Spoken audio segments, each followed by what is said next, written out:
আপনি কি বাড়িতে রসগোল্লা আর রসমালাই তৈরি করার সময় অনেক রকম সমস্যার মুখে পড়ে যাচ্ছেন? যে রসগোল্লার ভেতরে রস ঢুকছে না, রসগোল্লাগুলো চ্যাপ্টা হয়ে যাচ্ছে, আর রসগোল্লাগুলো শক্ত হয়ে যাচ্ছে, আর রসগোল্লাগুলো স্পঞ্জ হচ্ছে না। তো বন্ধুরা, আর কোনো চিন্তা নেই। আজকের ভিডিওতে আমি একদম কলকাতার দোকানের মতো রসগোল্লা আর রসমালাই কিভাবে পারফেক্টভাবে বানাতে হয় সম্পূর্ণ কিন্তু ফুল রেসিপি আপনাদেরকে দেখিয়ে দেব। তো বন্ধুরা, আমি মৃণাল, মিষ্টির কারিগর, আর আপনারা দেখছেন বেঙ্গল সুইটস চ্যানেল। নমস্কার বন্ধুরা, এছাড়া বাড়িতে রসগোল্লা রসমালাই বানানোর সময় যে ভুলগুলোর কারণে শুধুমাত্র রসগোল্লার ভেতরে রস ঢোকে না, ফেটে যায়, চ্যাপ্টা হয়ে যায়, শক্ত হয়ে যায়, এই ভুলগুলো কি বা এগুলো কেন হয় বা এগুলো কি করলে সলিউশন করা যেতে পারে, আজকের ভিডিওতে একদম বিস্তারিতভাবে আলোচনার মাধ্যমে আপনাদেরকে দেখিয়ে দেব। ভিডিওটা হয়তো একটু বড় হতে পারে, সেজন্য আপনাদেরকে রিকোয়েস্ট করবো ভিডিওটা একটু মন দিয়ে দেখুন, কারণ এই ভিডিওর ভেতরে আমি এমনভাবে করেছি যেটা দেখলেই আপনি এক চান্সে রসগোল্লা বানিয়ে নেবেন। আর প্রথমে এখানে ছানাটা তৈরি করব। তার জন্য ছানা তৈরি করার আগে একটা প্রসেস আছে, সেটার জন্য আমি এখানে দুটো বাটি নিয়ে নিচ্ছি।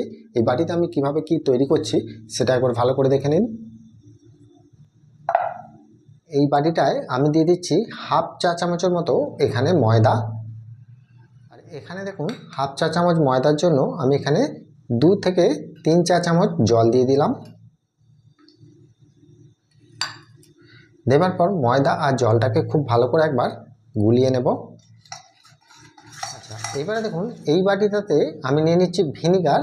সেই ভিনিগারটা দিয়ে আমি ছানাটা তৈরি করব। তার জন্য আমি এখানে মেপে দেখিয়ে দিই আপনাদেরকে।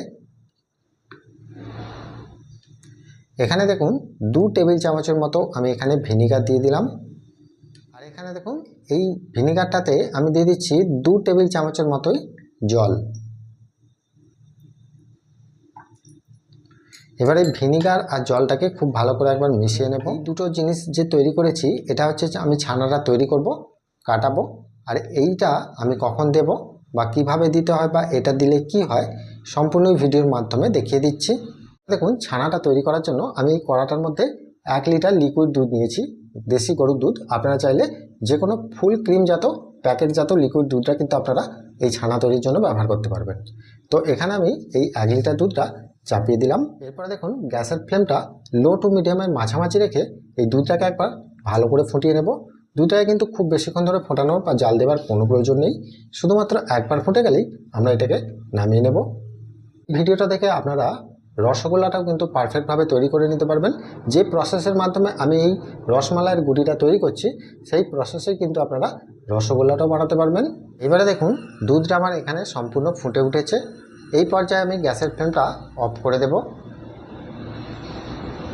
দেখুন যে ময়দাটা আমি গুলে নিয়েছিলাম সেটা কিন্তু এই দুধটার মধ্যে আমি দিয়ে দিলাম। এবারে দুধটাকে আমি গুলিয়ে নেব।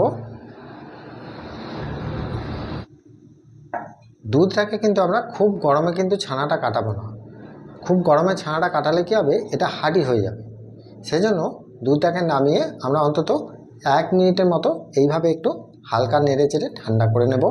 এবারে এখানে যে ভিনিগারের মিশ্রণটা আমি করে রেখেছি সেটা কিন্তু এখানে প্রথমে অল্প করে আমি একবার দিয়ে দেব। দেবার পর এটাকে জাস্ট এইভাবে একটু 30 সেকেন্ডের মতো নেড়ে দেব। আরও 1 টেবিল চামচ আমি এখানে ভিনিগার মিশ্রিত জলটা দিয়ে দিচ্ছি। দেবার পর আরও 30 সেকেন্ড আমি এইভাবেই নেড়ে দেব।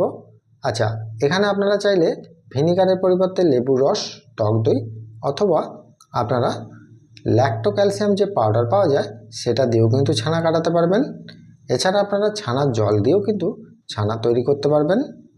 সাধারণত দেখবেন মিষ্টির দোকানে ছানার জল দিয়ে কিন্তু বেশিরভাগ ছানাটা কাটানো হয়।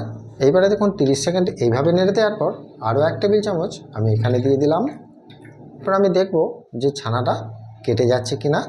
যদি এখানে সম্পূর্ণ কেটে যায় আর এখানে জলটা দেবো। এখানে কিন্তু দেখতে পাচ্ছেন যে 1 লিটার দুধের জন্য 3 টেবিল চামচ ভিনিগার আর জলের মিশ্রণই এখানে পারফেক্ট লেগেছে। এর থেকে কিন্তু বেশি আর লাগবে না। দেখতে পাচ্ছেন এখানে আরও 1 টেবিল চামচ জল কিন্তু রয়ে গেছে। এটা যেহেতু আমার ছানাটা এখানে সম্পূর্ণ কেটে গেছে সেজন্য আর এখানে দেব না, এটাকে আমি সরিয়ে দেব। আর এখানে আমাদেরকে নরম ধাতের ছানাটা তৈরি করতে হবে। সেজন্য নরম ধাতের কীভাবে ছানা তৈরি করতে হয় আমি কিন্তু ভিডিওর মধ্যে আপনাদেরকে দেখিয়ে দিলাম। আস্তে আস্তে এইভাবে অল্প অল্প করে ভিনিগারের জলটা দিয়ে ছানাটা কাটালেই কিন্তু ছানাটা একদম নরম ধাতের তৈরি হবে। এবারে আপনারা দেখে নিশ্চয়ই বুঝতে পারছেন যে ছানাটা কত সুন্দরভাবে কেটেছে। ছানা আর জল কিন্তু এখানে আলাদা হয়ে গেছে। এবারে দেখুন এই ছানাটিকে আর নাড়ানাড়ি করব না, এবারে এটাকে আমি হালকা একটু ঠান্ডা করে নেওয়ার পর ছেঁকে নেব। আচ্ছা, ছানাটা ছেঁকে নেওয়ার জন্য আমি এখানে একটা বাটি বসিয়ে দিলাম। আপনারা চাইলে যে কোনো সুতির কাপড়ও দিতে পারেন। এবার এই ছানাটাকে আমি এর মধ্যে দিয়ে দেব। আচ্ছা, দেবার পর দেখতে পাচ্ছেন যে ছানার থেকে জলটা কিন্তু বেরিয়ে যাচ্ছে। আচ্ছা, এই যে জলটা বেরিয়ে গেল, এটা কিন্তু আপনারা বাড়িতে যদি 24 ঘন্টা রেখে দেন তাহলে দেখবেন এই জলটার মধ্যে একটা টক ভাব এসে যাবে। আর এই টক ভাবটা এসে গেলে এই ছানার জলটা দিয়ে পরবর্তী দিনে আপনারা কিন্তু ছানাটা তৈরি করতে পারবেন। তখন কিন্তু ভিনিগার আর লেবুর রস কিচ্ছু লাগবে না, এই ছানার জল দিয়ে কিন্তু ছানা কাটানো যাবে। আর যদি আপনারা ছানার জলটা সংরক্ষণ করে রাখতে চান সেক্ষেত্রে কিন্তু আপনারা রুম টেম্পারেচার এই জলটাকে সাধারণত 24 ঘন্টা রেখে দেওয়ার পর জারের মধ্যে রেখে দিয়ে এটাকে যদি আপনারা ফ্রিজে রেখে দেন, এটা সাধারণত 15 থেকে 20 দিন কিন্তু ফ্রিজে আরামসে রয়ে যাবে। আর এই 15 থেকে 20 দিনের মধ্যে আপনারা যে কোনো দিন এই জলটা দিয়ে ছানা তৈরি করে নিতে পারবেন। আচ্ছা, এই যে ছানাটা তৈরি হয়ে গেল, এই ছানার মধ্যে কিন্তু ভিনিগার দিয়ে যেহেতু আমরা ছানাটা তৈরি করেছি, ভিনিগারের কিন্তু একটা টক গন্ধ থেকে যায়। সেটা দূর করার জন্য এখানে একটু জল দিয়ে এটাকে ধুয়ে নিতে হবে।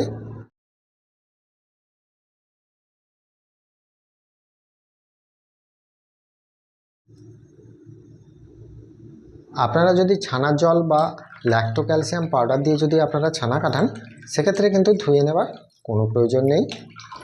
এইভাবে 2 থেকে 3 মিনিট রেখে দিলে দেখবেন ছানাটা কিন্তু একদম ঠান্ডা হয়ে যাবে। দেখতেই পাচ্ছেন ছানাটা কিন্তু অলরেডি ঠান্ডা হয়েই এসেছে। এটা জাগ করে নেওয়ার জন্য আমি এখানে একটা প্লেট বসিয়ে দিলাম। আচ্ছা, প্লেটটা বসিয়ে দেওয়ার পর আমি এখানে এই ছানাটাকে দিয়ে দিলাম। দেওয়ার পর এই গামছাটা এইভাবে মুড়িয়ে এর মধ্যে বসিয়ে দেব। যেহেতু এখানে আমার ছানার গামছাটা একটু বড় আছে সেই জন্য একটু অসুবিধা হতে পারে, আপনারা এর থেকে ছোট সাইজের একটু গামছা নিয়ে নেবেন। এর ওপরে একটা প্লেট চাপিয়ে দেব আর এর ওপরে একটা জলের বোতল রেখে দিচ্ছি। একটা ভারী কিছু জিনিস চাপিয়ে দিলেই এখানে 10 থেকে 15 মিনিট রাখলেই দেখবেন ছানাটা খুব সুন্দর জাঁক হয়ে যাবে। ছানাটা যতক্ষণ জাঁক হচ্ছে ততক্ষণ আমি এখানে একটা চিনির রস তৈরি করে নিই মিষ্টিগুলো ফুটিয়ে নেওয়ার জন্য। আচ্ছা, মিষ্টিগুলো তৈরি করে নেওয়ার জন্য আমি এখানে দেখুন মেজারিং কাপে করে চিনিটা ব্যবহার করছি। সাধারণত 200 গ্রাম ছানার জন্য এখানে 600 গ্রাম চিনি কিন্তু ব্যবহার করতে হবে। একটু বেশি হলে কোনো সমস্যা নেই, কিন্তু কম হলে একটু অসুবিধা হতে পারে, তাই এখানে 600 গ্রামের মতো আমি চিনি দিয়ে দিলাম। সাধারণত 1 কেজি ছানার জন্য 3 কেজি চিনি হিসাবে ব্যবহার করা হয়, তবে মিষ্টির দোকানে দেখবেন একটু বেশি পরিমাণ রসেই মিষ্টিগুলো ফোটানো হয়। যেহেতু আপনারা বাড়িতে তৈরি করবেন সেজন্য রসটা কিন্তু এখানে একদম সেম পরিমাণেই করে দেখাচ্ছি।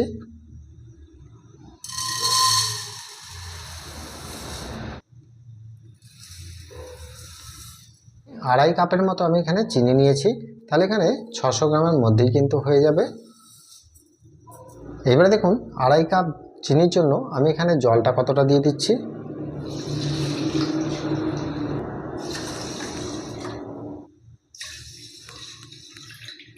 3.5 কাপের মতো জল দিয়ে দিলাম, কারণ রসটাকে কিন্তু খুব বেশি মোটা রসের মধ্যে ফোটালে হবে না।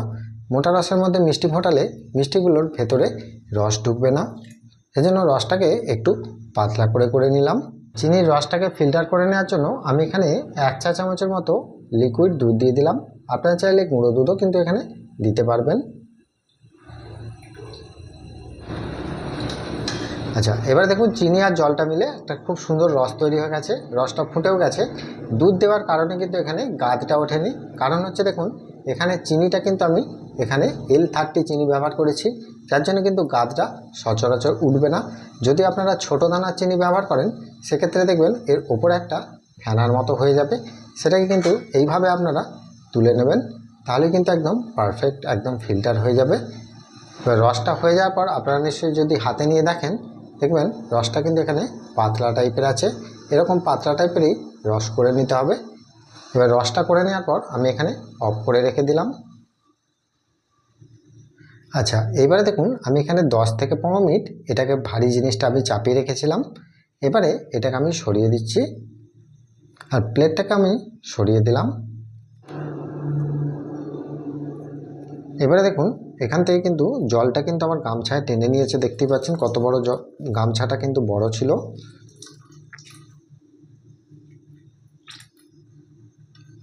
এইভাবে ছানাটা জাঁক দেওয়ার পর এইভাবে কিন্তু হাতে করে ধরবেন।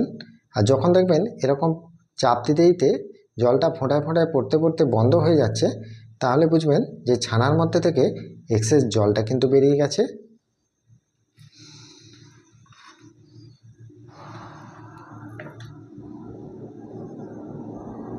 আচ্ছা, এবারে দেখুন ছানাটা কিন্তু এখানে সম্পূর্ণ জাঁক হয়ে গেছে। এটা যদি আপনারা বোঝেন, দেখবেন হাতে করে নিলে দেখবেন এইভাবে পাকানো যাচ্ছে। যেন এইভাবে পাকানো যায় তাহলে বুঝবেন যে মিষ্টিগুলো তৈরি করার জন্য ছানাটা রেডি। আর এখানে সাধারণত 1 লিটার দুধের ছানা এখানে সাধারণত 200 গ্রামের মধ্যেই কিন্তু হবে, হয়তো একটু কম বা বেশি হতে পারে। এবারে দেখুন এই ছানাটাকে আমি এর মধ্যে যে উপকরণগুলো দেব সেগুলো একবার দেখিয়ে দিই। এখানে আমি হাফ চা চামচের মতো নিয়েছি কর্নফ্লাওয়ার বা অ্যারারুট। আমি এখানে অ্যারারুট পাউডারটা নিয়েছি, আপনারা চাইলে কর্নফ্লাওয়ারটাও নিতে পারেন, যে কোনো একটা দিলেই হবে।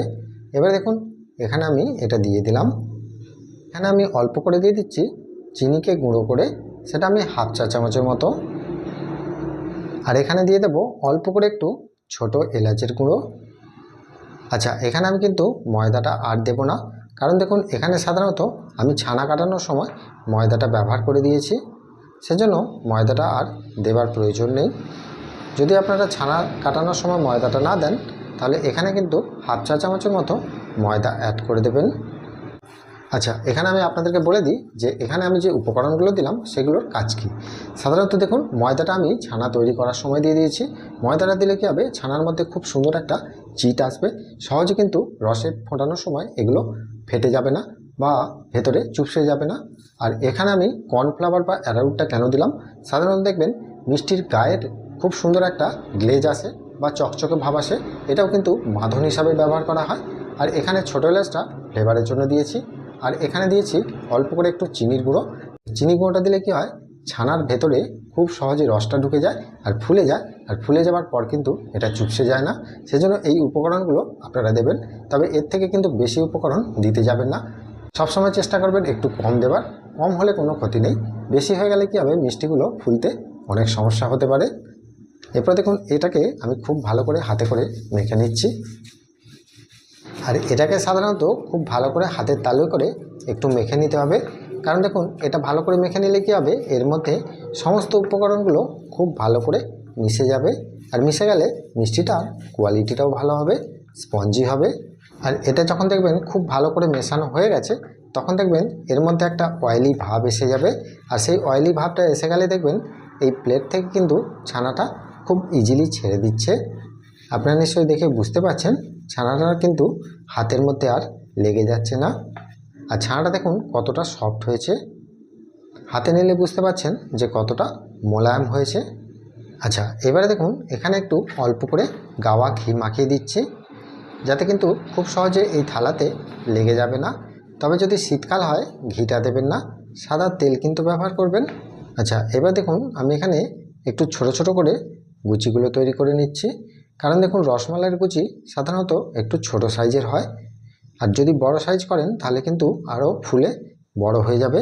সেজন্য রসমালাই তৈরি করার জন্য এরকম ছোট সাইজের করে নেবেন। আর এবারে দেখুন এটাকে খুব ভালো করে পাকিয়ে নিতে হবে।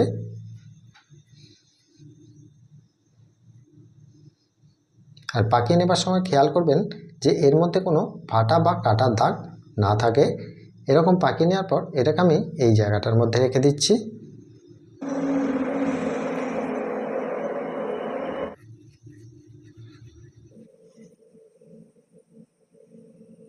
এবারে দেখুন এখানে আমি সবগুলো পাকিয়ে নিয়েছি, আপনারা নিশ্চয়ই দেখে বুঝতে পারছেন কতগুলো সাইজ কিন্তু এখানে তৈরি হয়েছে।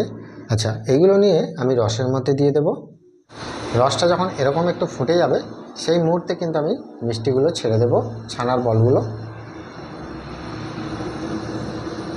আচ্ছা, আপনাদের যদি এইভাবে ছাড়তে অসুবিধা হয় তাহলে কিন্তু এইভাবে ছেড়ে দেবেন, যেহেতু এখানে তেল মাখানো আছে, এটা দেখবেন ইজিলি পড়ে যাচ্ছে।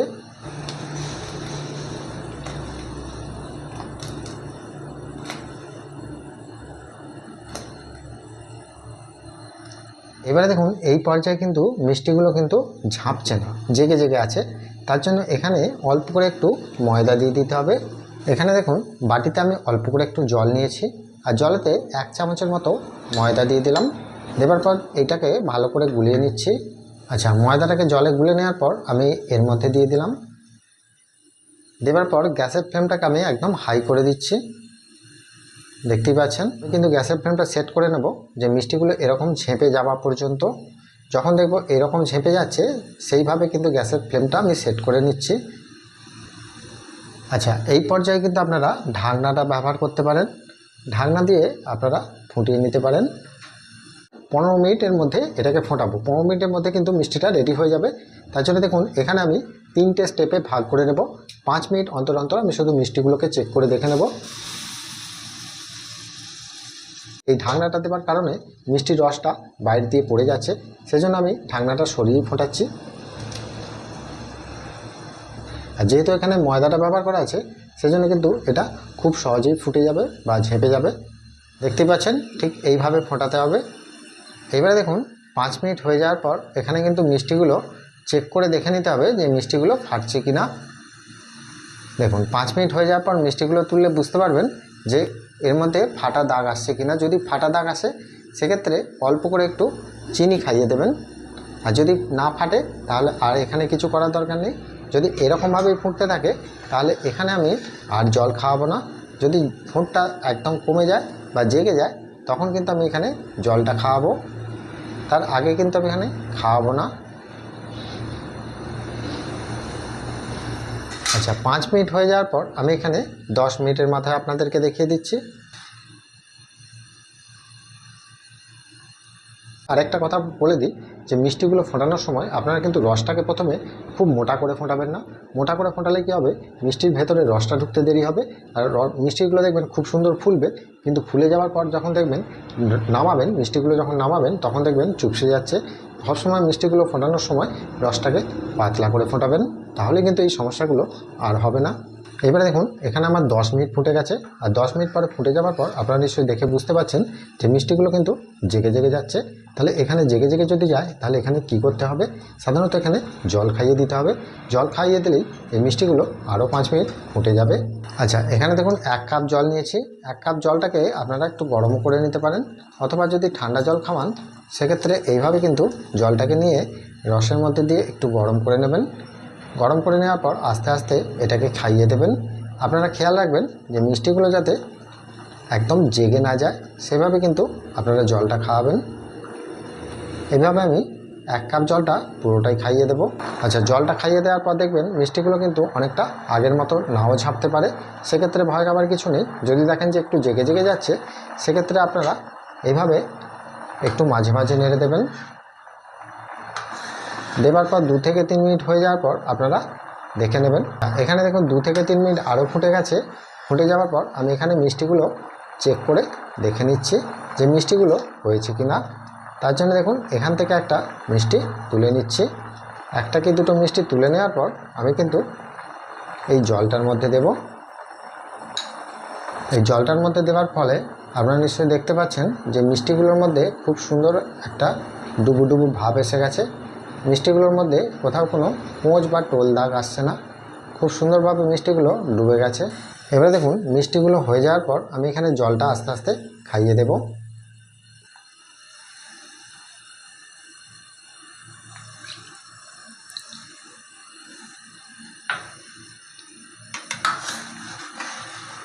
এখানে জল খাওয়ানোর সময় অবশ্যই খেয়াল রাখবেন গ্যাসের ফ্লেমটা যেন হাই লেভেলে থাকে। এখানে সাধারণত 2 থেকে 3 কাপের মতো জল লাগবে। জলটাকে যদি গরম করে নেন খুব সুবিধা হয়। তো আমি এখানে ঠান্ডা জলটাই আস্তে আস্তে খাইয়ে দিলাম। আর জলটা খাওয়ানোর সময় অবশ্যই একটু ফুটিয়ে ফুটিয়ে খাওয়াবেন। আচ্ছা, আমি এখানে 2 কাপের মতো জল খাইয়ে দিলাম। আর জল খাইয়ে দিয়ে আমি কিন্তু এটাকে ফুটিয়ে দিচ্ছি। আর এখানে দেখতে পাচ্ছেন যে জলটা খাওয়ানোর পর মিষ্টিগুলো কিন্তু একদম তলার দিকে চলে যাচ্ছে। আর একটু হালকা ফুটে গেলেই আমি কিন্তু গ্যাসের ফ্লেমটা অফ করে দিচ্ছি। আর অফ করে দেওয়ার পর মাঝে মাঝে কিন্তু একটু এইভাবে নেড়ে দেবেন। আর এই রকম গরম গরম মিষ্টি খেতেও খুবই টেস্টফুল। আপনারা চাইলে এটা গরম গরমও খেতে পারেন। এই পর্যায়ে কিন্তু এটা রসগোল্লা হয়ে গেল। আপনারা চাইলে এটাকে বড় সাইজ করে রসগোল্লাও করে নিতে পারেন। আচ্ছা, এরকম হয়ে যাওয়ার পর আমি এটাকে সম্পূর্ণ এই রসের মধ্যেই রেখে দেবো। সম্পূর্ণ ঠান্ডা হয়ে যাওয়ার পর আমরা রসমালাইটা তৈরি করব। আচ্ছা, রাত্রে আমি রসগোল্লাগুলো তৈরি করে নিয়েছি। যে রসমালাই যে মালাইটা তৈরি হয় সেটা দেখিয়ে দেবো। মিষ্টির দোকানের রসমালাইয়ের মালাইটা দেখবেন খুব টেস্টফুল হয়, আর আপনারা যখন বাড়িতে তৈরি করেন সেই টেস্টটা কিন্তু হয় না। কারণ দেখুন, মিষ্টির দোকানে যেভাবে তৈরি হয় আজকে কিন্তু আপনাদেরকে সেই পদ্ধতিটাই দেখাবো। 750 ml মতো আমি দুধ নিয়েছি, আগে একবার ফুটিয়ে রেখেছিলাম। তারপর এখানে আমি এটা চাপিয়ে দিলাম। যখন দুধটা এরকম হালকা একটু গরম হয়ে যাবে, এখন আমি এতে দিয়ে দিচ্ছি গুঁড়ো দুধ বা পাউডার দুধ। আমি এখানে 50 গ্রামের মতো দিয়েছি। এবার দেখুন, পাউডার দুধটা গুলিয়ে নেওয়ার পর আমি এখানে চিনিটা দিচ্ছি। আপনারা চাইলে চিনিটা কম বেশি করতে পারেন, কারণ দেখুন মিষ্টির দোকানে কিন্তু রসমালাইয়ের দুধে খুব একটা বেশি চিনি কিন্তু দেওয়া হয় না। এখানে সাধারণত 1 থেকে 2 চা চামচের মতো দিলেই হবে। এবার আপনারা যদি খুব বেশি মিষ্টি পছন্দ করেন সেক্ষেত্রে এখানে দিতে পারেন, অথবা যদি আপনারা সুগার ফ্রি করতে চান, একদম মানে মিষ্টি কম খেতে চান, সেক্ষেত্রে আপনারা চিনিটা এখানে দেবেন না। আর যেহেতু আমার এখানে মিষ্টিগুলোর ভেতরে একটু মিষ্টি আছে মিনি রসগোল্লার ভেতরে, সেহেতু চিনিটা এখানে অল্প করে দিলেই হবে। তবে খুব গাঢ় করার দরকার নেই, মিডিয়াম একটু গাঢ় হয়ে যাবে তখনই কিন্তু নামিয়ে দেবো। সাধারণত এই দুধটাকে আমি 3 থেকে 4 মিনিট একটু ভালো করে এইভাবে ফুটিয়ে নেব। আচ্ছা, দুধটা ফুটে যাওয়ার সময় আমি এখানে অল্প করে একটু কেশর দিয়ে দিচ্ছি। কেশরটা দিলে দেখবেন খুব সুন্দর একটা টেস্ট আসে, আর কালারটাও দেখবেন খুব সুন্দর একটা আসবে। আচ্ছা, এবার দেখুন দুধটা আমার এখানে পারফেক্ট রেডি হয়ে গেছে। এখানে আমি আর ফোটাবো না। এবার আপনারা বুঝবেন কি করে যে দুধটা এখানে কতটা ঘন হয়েছে। এটা বোঝার জন্য আপনাদেরকে একটা উপায় আমি দেখিয়ে দিই। দেখুন, এখানে প্লেটের ওপরে 1 ফোঁটা দুধ দেবেন। দুধটা দেওয়ার পর দেখতে পাচ্ছেন যে কতটা গাঢ় হয়েছে। ঠিক এই রকম ঠিক গাঢ় হবে, তারপরে আপনারা নামিয়ে দেবেন। এবারে দেখুন, আমি যে এখানে গুটিগুলো তৈরি করেছি মিনি রসগোল্লাগুলো, সেগুলো একবার দেখিয়ে দিই আপনাদেরকে কতটা সুন্দর বড় বড় হয়েছে। দেখুন, দেখতেই পাচ্ছেন একদম স্পঞ্জি। যে মিষ্টিগুলো আমি তৈরি করেছি এগুলোকে কিন্তু রসগুলোকে চেপে বার করে নিতে হবে। এইভাবে কিন্তু চাপ দেবেন, দিলেই দেখবেন রসগুলো সুন্দরভাবে বেরিয়ে যাচ্ছে। আর এইভাবে করে নিয়ে এরকম একটা মিক্সিং বোলের মধ্যে আমি রেখে দিচ্ছি।